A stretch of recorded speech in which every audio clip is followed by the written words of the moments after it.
All right, well, thank you everyone for joining us tonight. We appreciate you for coming. That was that beautiful sound intro for this webinar tonight. So thank you for joining us. We are going to present how to bring 5-star service to your property. So tonight we're going to be talking about staff training. Whether you have a doorman or not, everyone should have a very elevated experience when it comes to living in your home. So my name is Elise Rosemary, and I'm a Senior Vice President here at AKAM. Joining with me tonight, I have Vishal Kaura and Walker Burchell.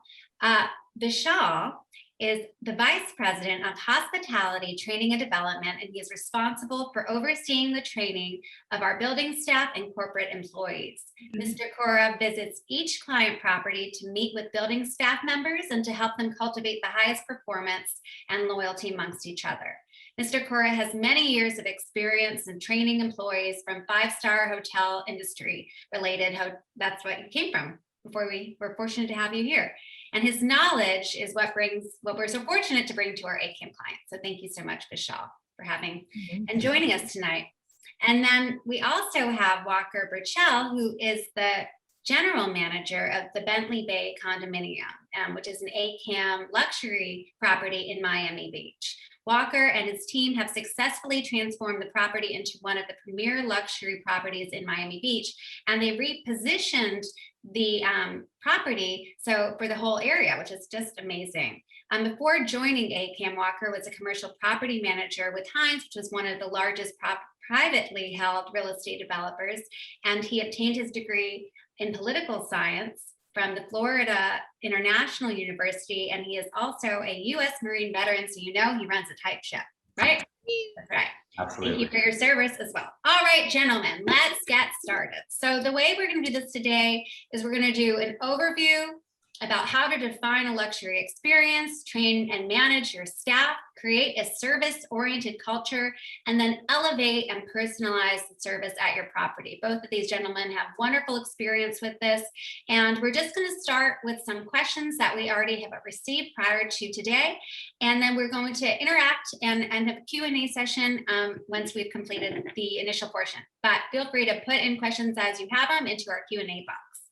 All right. So many people know that when they have, they want to have a luxury experience, but they can't define it and they don't know how to replicate it. So it's more than just a quick response, right? How do you define a luxury experience?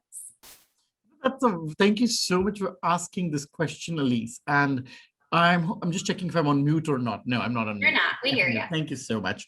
So when we talk about a luxury experience, or when we talk about any kind of an experience, what defines a luxury experience in today's day and age is very interesting, because luxury differs. No matter where we are, luxury experience differs from people to people and buildings to buildings. So if I was to give you one definition of a luxury experience, I'm going to talk a little bit about the service component of it. I think service is the most important part of any business, but an even more significant differentiator is luxury service. It's the actions of the staff that set a high-end building apart from another. The personality, the professionalism of a team member is extremely important. It's crucial that we possess the ability, to relate and operate in a personalized, service-driven environment. When I go to the building, I train the team members in any kind of service touch points, elevated service touch points. They can be anything from the very, very beginning, from when you talk about a cycle of service. What is the first thing to do? Open the door. How do we open the door in a manner that is elevated? Appearance, key component of any luxury experience. As you know, luxury is a very visual medium. So it's so important to make sure that we have that elevated luxury appearance. Right from you go inside the building, what are some of the key things or the key greetings we should be using? What is the language that we should be using? And I've worked with Bentley Bay, and Walker has done a phenomenal job of creating that, because when I go and do my training, I'm done. But it is actually the property manager, a general manager like Walker, who makes sure that these key learnings are embedded on a daily basis. And Walker is going to share what are some of the things he's done when we talk about defining a luxury appearance at his property. When I have done the training and left, how have they used it? Great, thank you. So Walker, can you tell us a little bit about your secret spice and how you've done what you've done? Absolutely. So a luxury experience, for me, an experience is just the impact that we have on an individual that is walking onto the property. That individual can be a resident, our employees, contractors, guests coming to the property. And a luxury experience is more of a refined experience or a curated experience where everything is in its proper place. And I'm not just talking about the aesthetics in the lobby or in the amenities. Everything's been well planned out and thought out. So you're coming down the elevator on Friday night with your significant other to go to dinner, the jazz music that you hear in the lobby, well, that was something that was well thought out in advance, just so you could have that experience. The aroma that you might smell when you go into the spa or into the amenities, just the way that the staff is engaging you. Everything is curated and it's more of a refined experience. So I think that's what equals a luxury experience. That's great. Yeah, I always love going into places, and the moment you walk in a space, it smells good and feels right, and the lighting is good. So it definitely takes you to a different place. What are some of the key differentiators between the regular service provided and then a hospitality level service? You know, some of the key differences that are provided in a regular or in a what do you call in a luxury experience rather than as compared to a hospitality service, it's all about making sure that we are anticipating the needs of the residents. It starts from personalizing service. So, I always say when we talk about providing a personalized service, it's like when you provide somebody a service experience, essentially, it's like providing somebody a well-tailored suit. It needs to be fitted, hemmed according to the needs of the person. And that is what service is all about. We do not want to be cookie cutter. We do not want to be scripted when we are providing service. We want to make sure we are meeting their needs, because when we are cookie cutter and scripted, it doesn't come across as genuine or authentic. And, Walker has done a phenomenal job at his properties. Again, I'm going to be calling on Walker quite a bit because here I am the person who goes and trains, but Walker is the person who actually embeds this. And how does he use the information in a creative manner to make sure that he is elevating the experience of the residents and making sure that the team members are inspiring a hospitality mindset when they are having or executing these service touch points on a daily basis. Walker, would you like to share some things with us? Absolutely. When we're talking about the difference between a luxury property and just any other property here in Miami Beach or even in New York, as soon as I walk in the door, I know there's a difference. When the doorman or the desk attendant hasn't even stood up as I walked into the building, into the lobby, and I have to to get the person's attention.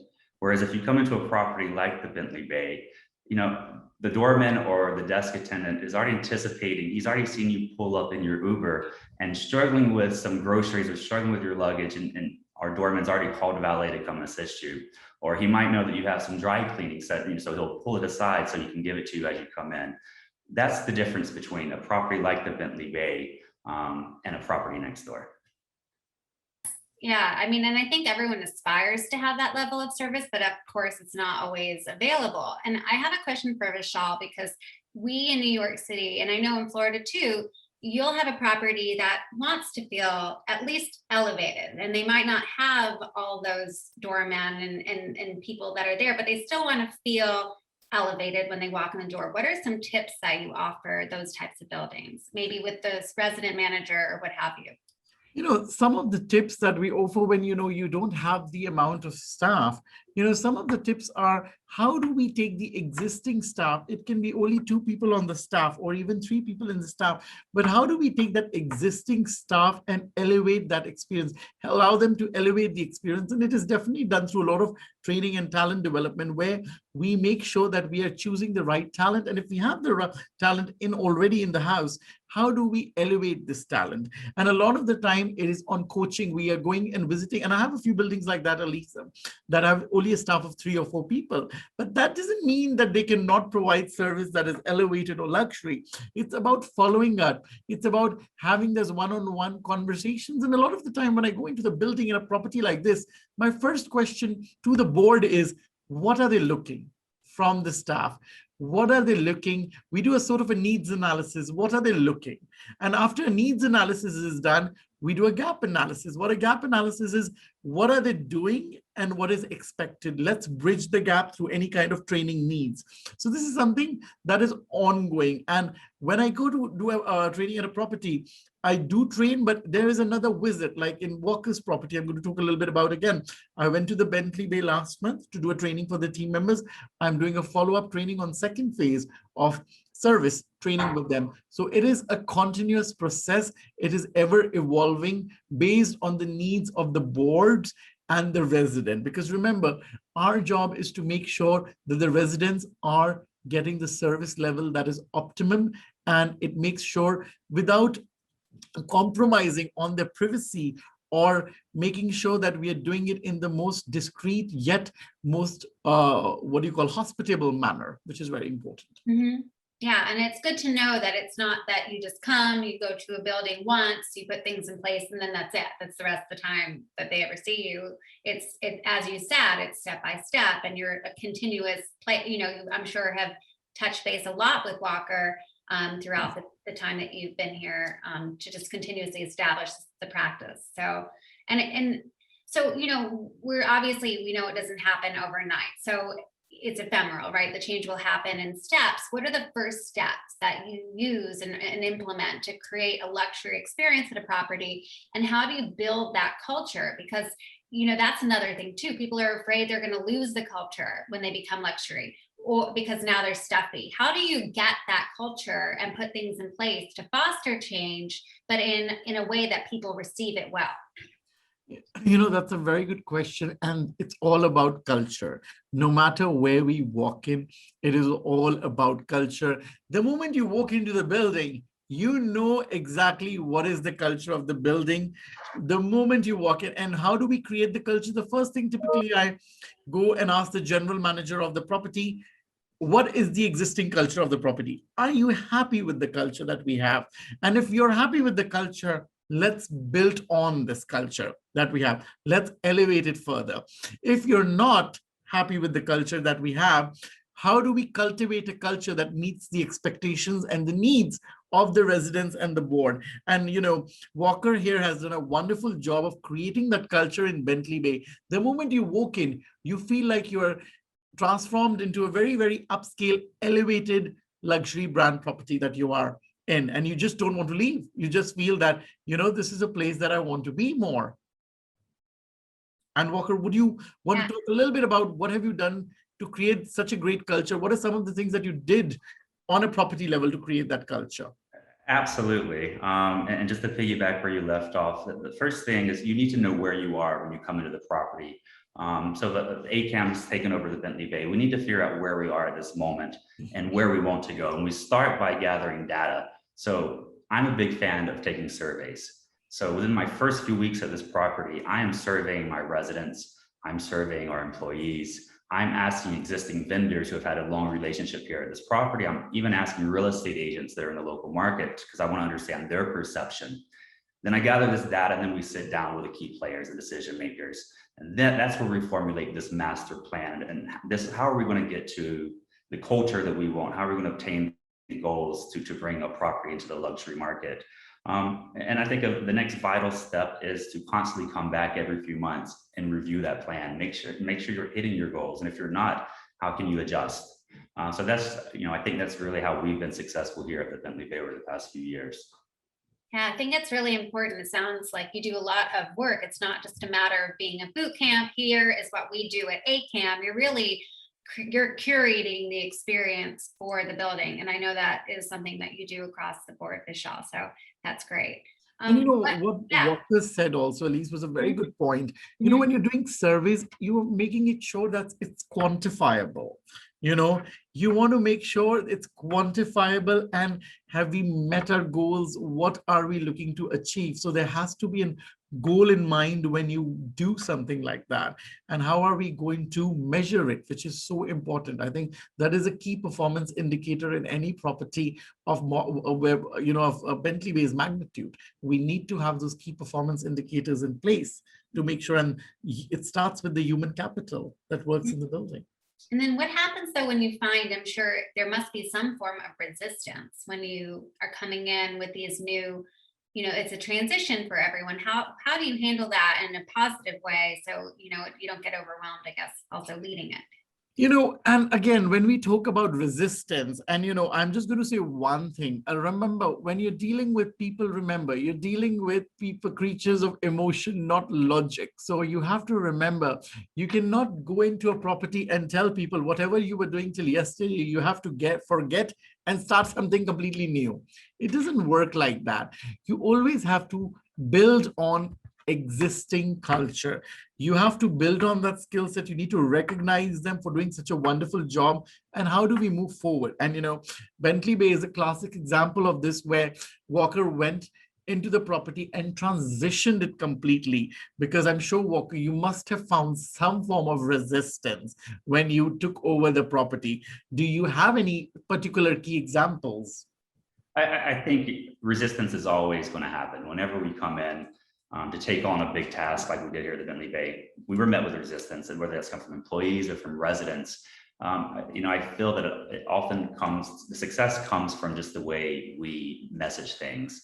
And if we show them why this is the direction and how everyone's going to benefit from going in this direction, and we can kind of stay consistent with that message, I think that's really also helped us stay successful and also helped kind of reduce some of that resistance that we often get. Yeah, I think that actually, sorry, do you want to continue? You're good. Yeah, sorry, I don't want to interrupt you, Michelle. No, I just wanted to say one thing, absolutely what Walker said is great, because at the end of the day, whenever you go and change something, the first things all of us think is WIFM. What's the full form of WIFM? What's in it for me? What's in it for me? And Walker nailed it when you say, how do you message it? How do you communicate it effectively? That is so important. And that's the first thing. Always make sure we are answering the question WIFM. Exactly. And you have to make, especially when it comes to your team and your staff, you have to get them excited with that. So, if you, with the right messaging, you can get the team excited for this change. And again, I think that leads to the success. That's great. So, that actually brings us to the next step. So a lot of people have heard the saying, you never get a second chance to make a first impression. So how true do you think that is a statement coming from a hospitality state of mind, and how quickly is that impression formed? Michelle, I know this answer from you. Oh, absolutely. I love this question, because it takes 7 seconds to form a first impression, and you can find out 11 deficiencies in a person in 7 seconds. Typically, people will make, if I was to talk about this in broader terms, it takes 5 minutes to make a 75% impression about a person. 5 minutes of an interaction can lead to a 75%. And we all are aware of that. If you think about it, in customer service, this is the rule of thumb. This is how human beings think. If you can wake up and take care of your appearance, what are the chances you're going to take care of me? High. If you wake up in the morning and you don't care what you look like, what are the chances you're going to take care of me? No, it happens. We are all guilty of that. When we go into a customer service area to complain, what do? We always look for the person who's dressed well, and we already feel that this person will take care of us, and we establish, and dressing up well in your appearance establishes trust and credibility right away. Your residents feel they're in safe hands. Walker, what would you say on that? You know what? I think I want to bring some of my Marine Corps background out. I like that. When I walk onto a property, the very first thing I'm looking at is, how is our staff dressed? And when the valet is opening my door, is the shirt untucked, or are their shoes scuffed up, or are they looking sharp and squared away? So, for me, that's extremely important. But I attribute that to my Marine Corps background. First impressions, and this is something I've learned over the years. A great first impression can create a great long-term relationship. And I've seen firsthand where a horrible first impression has created a horrible long-term relationship. So that's why I really, have to remind myself, and I have to also constantly remind our staff that, they might even not realize it, but we have to strive to give these great first impressions so we can maintain these long-term relationships with our residents and their guests. And yeah, because you don't have necessarily an opportunity to change someone's mind once the impression is formed. So yeah. Now, communication is also you can be very effective with your communication. You can come in and leave someone with a poor taste in their mouth just because of the way you communicate with them. We all know that is of the utmost importance, but what are some communication rules that you each have that should be followed in order to give a top-notch experience when it comes to service-oriented industries like us? I will let Walker take this first, and then I will add to it, because let's try to change this a little bit. Let's make it Walker Vishal for a change. Walker, All what right, do you that sounds like a challenge. Very first tip would be to keep things formal until told otherwise, especially at a luxury property or anywhere. I think it's just the correct thing to do. So keep it formal. Follow up is extremely important. Probably one of the most important tips I can give, myself and my team. You have to follow up, and I think that also creates that great relationship between us and our residents. And then taking ownership of problems. So if a resident comes down to the doorman and to say, hey, my hot water is not working, I want to make sure that doorman is taking ownership of that problem and is staying on it until it's been resolved. True. And I always, and this is such a great, and one thing I learned, when I worked in luxury with the hospitality industry, we used to teach our team members, if you hear a problem, you own a problem. You do not pass it around. And the golden rule, which is a secret sauce, I always say, the golden rule to take care of a resident issue or a concern is if you can take care of it in 7 minutes, they won't even remember they had a concern or an issue. Studies have shown in customer service industry, if you take care of a problem or a concern in 7 minutes, nobody would remember they had an issue or a problem also. So my mantra is, you hear it, you own it, and you resolve it. Very important. Words to live by, whether it's for this or anything. Yeah. I think at the end of the day, people just want to hear, they just want to voice their opinion. You told me this, when people want to complain about something, they just want to voice it out. And you should share your wisdom, because I actually think this is fantastic. So what are your thoughts on that? Yeah. When people voice it up, the best thing is to listen to what they're saying, listen to what somebody is saying, because it's important. Try not to have an out-of-body experience while you're there. You want to be there in body, mind, and spirit. Because remember, when you're listening, you want to also empathize. A lot of us start apologizing right away. But the great thing is first hear the person out, empathize, and then apologize, resolve, and then thank the resident for bringing the concern and allowing you to be of service to them and taking care of them. So it's so important to listen and empathize, understand where they're coming from. It's very important to walk into in somebody's shoes and understand where the challenges or issues and concerns are. Because they're not necessarily taking it out on you, even though no. they want to just, it's the issue. It's the situation. It's not about you, it's the situation, and you just happen to be there. Sometimes I say you just happen to be the wrong time and the wrong place, or in this industry, you just happen to be there, you listen to them, and you take care of them right away. Walker, do you agree? Absolutely. I'm just thinking, sitting here in this office, in this chair, how many residents have come through this door? And it comes with experience and practice, but you just have to sit there and listen, smile, acknowledge their concerns, and they can, be letting you have it. But 9 out of 10 times, I'm getting an email the next day saying, you know what, Walker, thank you so much for listening and taking the time to meet with me. So listening is absolutely critical.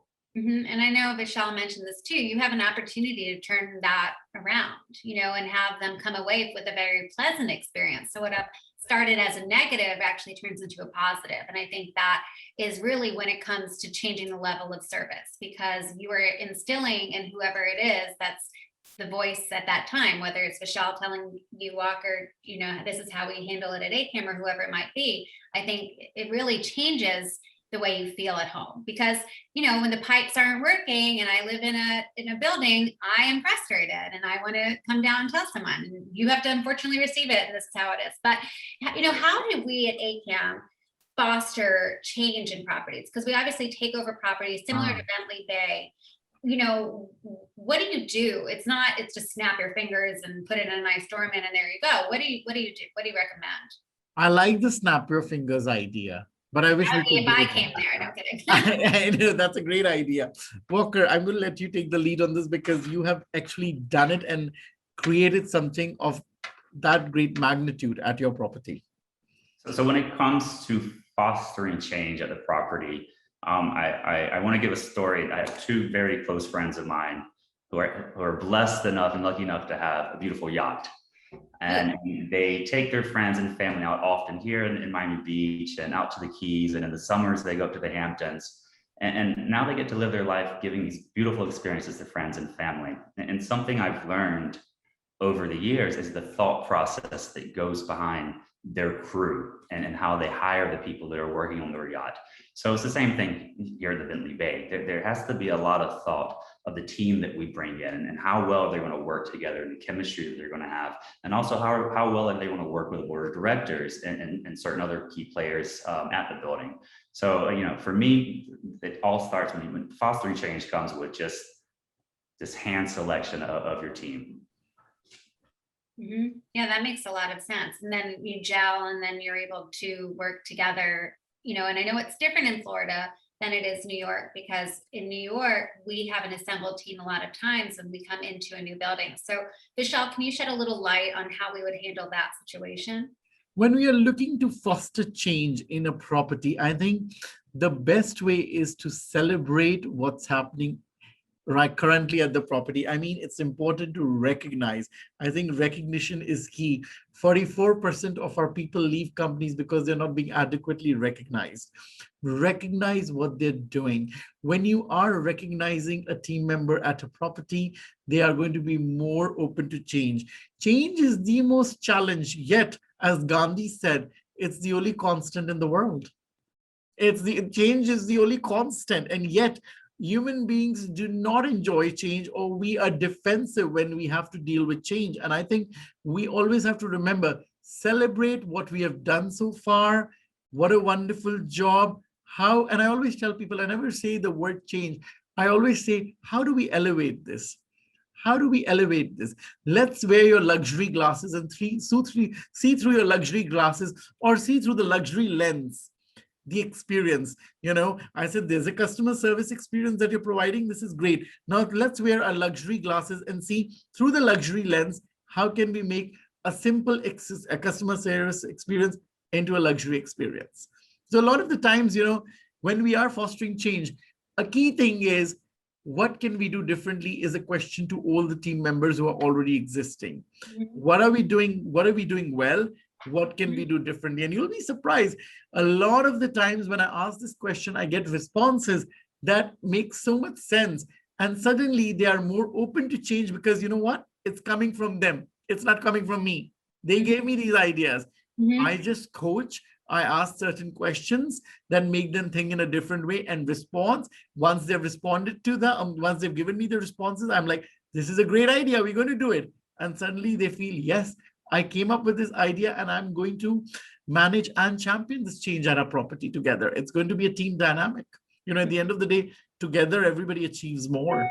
Yeah, I think the way you foster change is very important. I think, right. I imagine, and I don't know, you share with me, and I know, Walker, it seems that your building, that it has responded very well to this type of training. But, is there a measurable change that you see? Are there optics that you use? How do your buildings in general respond to this? You don't see this overnight, or at least I don't, because I'm here every single day. But when you have residents that are seasonal, that may be in New York half the year and they're in Florida the other half, they get to see this change. And that's when it's rewarding for me, is when a resident's been gone for 6 months and they come home to Miami Beach and they see the change. And they're excited. And I think the staff sees that the residents are excited. So that makes the staff excited. And then pride starts setting in. And that, that's another key component when it comes to fostering change, is making sure that the team has pride in where they work and pride in the property. So they have to get behind that brand. So my team here, they're very excited and very prideful that they work at the Bentley Bay. So, pride is something that we really strive hard to instill in each of our team members here. I think it's interesting because I come from a real estate background as a broker, and I think, service And the way you feel when you walk in the door is a very essential part of the sale. So if you walk into a building and it smells bad and it looks unattended to, the apartment in the building might be really beautiful and might be in the market for a lot of money, but it's not going to command the same amount of money if the service isn't established at a certain level for the building. And it could be a doorman building, it could be a not doorman building, whoever is manning that building should be putting things in place. That's what it comes to. 5-star service, I think, people think, oh, 5-star service means white glove building or luxury. It does. That's not what I think we're here to do at AKAM. We're here to establish 5-star, like a luxury experience, meaning we are servicing your building in the best way possible. And I think, Vishal, that's a key part of what you do is not just going to our 5-star buildings. You go to all of our buildings to reinforce this is how your building should run. So I don't know if you want to chat a little. No, and that's such a great point you brought up, because the word 5-star and luxury services used all the time in the market. Mm-hmm. And then when I go to a building, a lot of the times that I have a conversation with the board and doing my key findings or doing a little bit of a needs analysis, I do find it's not luxury service you're looking at. You're looking to take the existing service and elevate it. That's the elevated service. It's really not luxury or white glove service. So I think successful services, when you tailor it based on the needs of the board and the resident, and that is what we do very well with AKAM, that I found out that I've been very successful at, is have those meetings with the board members. Ask them, what are you looking to see from your team members who work for you? What we can do for you? Because even here, sometimes we have those seasonal members, like Walker said, a lot of the times they're not living over here. So when they come back, and we have instrumented some of those changes, or we've been able to successfully make sure those changes have taken place, we get that feedback. This is great. I missed being away from home. I want to be here now. Mm-hmm. So, all of that, something that we really interestingly incorporated, which is a very interesting idea this time, was tips. How do we give tips during COVID? So we reached out to all our superintendents and we said, the new way of giving tips is going to be using Venmo or using different transactions, because we have a lot of residents who had moved to the Hamptons during the COVID pandemic, but yet they have built key relationships with these doormen because they have been they're like a part of the family. How do we tip them? Let's get creative. We're going to use Venmo. So we got our resident managers, superintendents, to get everybody's Venmo accounts with their names, send it to all the residents, and they were tipping people. So we could do contactless tipping. There you go. So a lot of the time, and this started with a board, when a board came up to me and said, Vishal, we would like to tip our team members. What do you think? And I was like, let me get back to you tomorrow. And at 3 a.m. in the morning is when I get this idea, waking up, thinking about it. I'm like, oh my God, we can do Venmo tipping for everybody, where everybody has a Venmo account. So yes, we did had a few people who did not have a Venmo account or were not very tech savvy. So we still went back and made sure that we are using the same traditional way of tipping. Mm-hmm. But it was very well adapted in the city. The Venmo tipping, nowadays, even anywhere you go in the city, in New York, and especially when you're going anywhere in the city, you see a musician on the street, they have their Venmo account listed over there. Really? That gave me that idea. If you like my song, Venmo me the money. And I did that. And I'm like, why can't we orchestrate this in our buildings? And we did that, which was very successful, actually. I'm going to start handing out my Venmo. Okay, that's great. I like that tip. So we're going to open it up now to our audience Q&A, and I see one question has already come in. So how much does the training cost? That's a very good question. If you've hired AKAM as your management company, any kind of service training is free. Yeah, we're giving it away. We're like Oprah over here. Okay. It's free. We do not charge if it is any customer. That is a service we provide, because remember, we are here providing an experience, and our president, Michael Rogoff, firmly believes that, this is the very essence of an organization like ours, to provide service. Why should we be charging for something like that? Mm-hmm. I agree. And I think sometimes with property management, service and hospitality is almost an afterthought. We think, Yes. oh, we're here to service the building. We're not here to service the people. So I don't need to respond today. I'm busy working at the building. And I think is actually, and not to sound like an ad, but that I think is what separates us. We Absolutely. proactivity and response as our service. And if you send in Absolutely. something to us today, you will get responded to, or at least, yes, it's been received and we're working on it. I think, it's great to property manage, but you also need to manage people. That's part of our service. So I think, that is definitely part of the buy-in, and obviously it's what you've got here. All right, so someone would like to know what separates white glove service from regular service, and they joked the gloves. Good one. So a regular service is good morning. A white glove service is good morning, Mr. Walker. How is your day going? I believe you went out for a walk. Did you enjoy your walk? I personalized a simple white glove service is more interactional, whereas basic customer service is very, very transactional. Walker, what do you think? And you had given me a great example about it the other day when we were talking. Yeah, I remember. It's something that we like to do here, and kind of took this from the hotel world, is we take notes on our residents. And, we don't want to pry too much, but I think it's important that we know when your birthday is or your anniversary. So that's white glove service, is when the doorman or the concierge in the building is reaching out to you in advance and saying, hey, your anniversary is coming up in 2 weeks. Can I help you make a reservation at you and your wife's favorite restaurant? That's the difference between just a regular doorman and white gloves service. I can't give a better example than that. Yeah. I can't. You nailed it. Yes. All right. So we have another question. Is there an industry standard for what services are expected in a luxury building, and what does an owner do if those services are not provided? This must not be an AKAM building. I'm kidding. What happens? What happens? Is there an industry standard? There is no industry standard as a point, but again, like I said, luxury is such a vast medium and such a visual medium. A lot of the time it depends on the board, how they want their property to be perceived at, how they want their property to be imaged out as, right? Is this a luxury property? How? I mean, I know Walker at his property has standards and he follows them at the Bentley Bay. And do you have some of the key standards, Walker, you want to share with us that you follow? It can be a simple standard of welcoming, or what are you doing? I mean,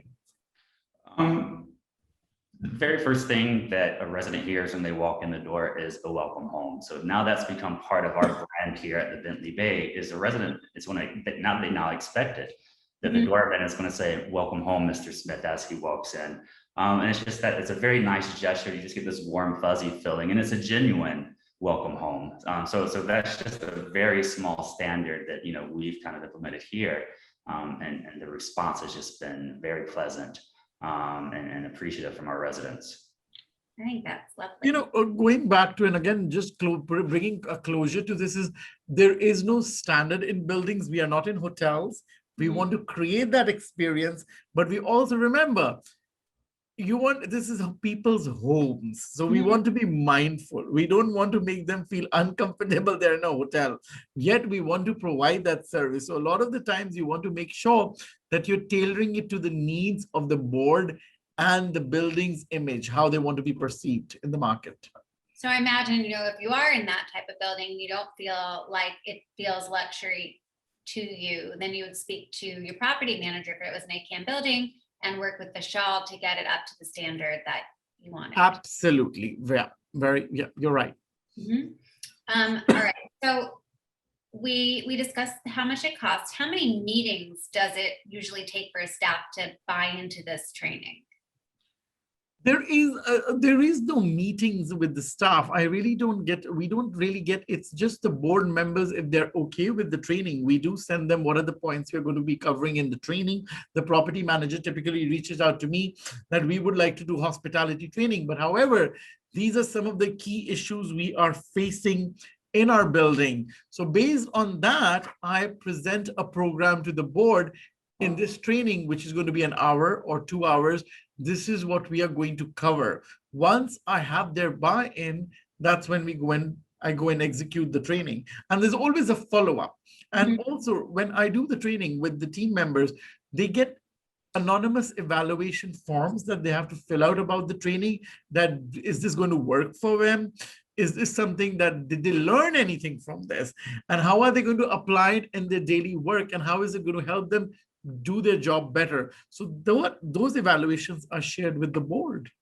Okay, so you're keeping them and you're sharing them with the board to say, I mean, even if they aren't as rewarding as you'd expect, which I don't imagine that is, that the board is aware at all steps of this process. Absolutely. I always believe we can do training. And a lot of the time when people ask me, or the board would ask me, how did training go? I end up saying it went really great. But okay, how so? And I really can't say that I enjoy listening to my voice. So I have to show some kind of some kind of a feedback, which is essential. And we did that with Walker's building, which I was very, very fortunate to solicit some very, very good feedback from the team members. And this allows me to go back and introduce the second phase of the training. Mm-hmm. And learning is an ongoing process. Mm-hmm. Yeah. So Walker, you probably had to assemble a full staff when you took over Bentley Bay. How do you onboard new staff so they understand the service standards? I think the very first thing you have to do is you have to bring in our entire leadership team to introduce ourselves to the team. A lot of times management companies come in and the existing employees, they don't know who's who on the corporate ladder or at the regional office. So I think it's very important for, the management company comes in. And so each employee knows who's who and where to go whenever, the next few months of the transition, if they're having a difficult time processing this, they know who they can turn to within the company. Vishal, do you have any thoughts on this? I think the first thing is also doing a proper orientation. Also, when you're doing onboarding orientation, you have to align the expectations. You have to tell, this is what our culture is. This is what our values are as a building. This is what our vision is. And this is what our expectations are. So it's so important to outline expectations in an orientation program for the team members so we are able to set them up for success, which is so important. Okay, so we have a question. Have you worked with buildings where they might have had a super or resident manager be there for many, many years, and they provide good service for the building, but not on a personal level? And then how do you rectify that? So the person performs really well, but they're not hospitable. Is that a Walker question, or is this either or, whoever feels it? It's a very New York question. We don't have too many supers down here, but yeah, sometimes. General manager. Right, you do inherit staff sometimes who do a great job on the property, but like you said, that they're not up to par when it comes to on the service levels. I think it comes down to coaching them and coming up with a plan, sitting down with them and say, okay, this is where we want to get, and coaching them through the first several months. But sometimes you have to make a hard decision. But I think we have to put all the effort in to coach and do what we can to bring that person up to the level that we're expecting. Mm-hmm. And you agree, Vishal? Absolutely. I think coaching is essential, because what is coaching? You want to be their partner, you want to be their champion, you want to be their advocate. Mm-hmm. And you want to make sure that you want to make them feel that the decision of the decision. And what is coaching? Coaching is basically helping somebody and guiding them to come on the decision by themselves. And if they do that by themselves, the buy-in into it is much better than you telling them what to do. That's pure consulting. And a lot of the time there's always pushback when you consult. So like Walker said, I think coaching is the best way to go about it. Mm-hmm. Okay, we have a fun question. How do you determine the music and scent to use? And does it change depending on the time of day? Miami question. Yes, absolutely. And I love this question. So, it really depends on the community and the demographics of that community. Sometimes we might play a little bit more of just this very Buddha bar, sexy type of vibe here at the Bentley Bay, but there might be some properties up in Ball Harbor or Aventura where that might be a little too much for the residents. So it really depends on the community. I do like to curate the list, where it's, we play a certain playlist throughout the week, but I know on Friday evenings and Saturday evenings as people are going out to dinner and going on the town, I might want to change the vibe up a bit. or Sunday morning when people are going on for walks and going to Starbucks to grab coffee, I might have some Etta James playing in the lobby as they come down. I think it's a very Sunday type, Sunday morning type of song. And the same with the aromas that are in the facility, in the amenities or in the lobby. I think it really comes down to the actual property and their preferences. I think it's amazing how much thought goes into just living someone's daily life and having these wonderful experiences that you would think are just natural, but there's just so much thought behind it. So I welcome you to come to my house. I'm kidding. Curate my life as I walk out the door. That'd be lovely. All right. Do you offer any team building, during your times with I can't speak anymore, with the buildings that you go to? Absolutely. We have all kinds of different team building programs, personality assessment programs as to how can the team member work effectively. There's a little bit of a dysfunction of a team. How do we make sure that we don't have that dysfunction and how they're working together? Because yes, when a team isn't working together, your service is going to be compromised. So it's so important that everybody is pointing in the same direction.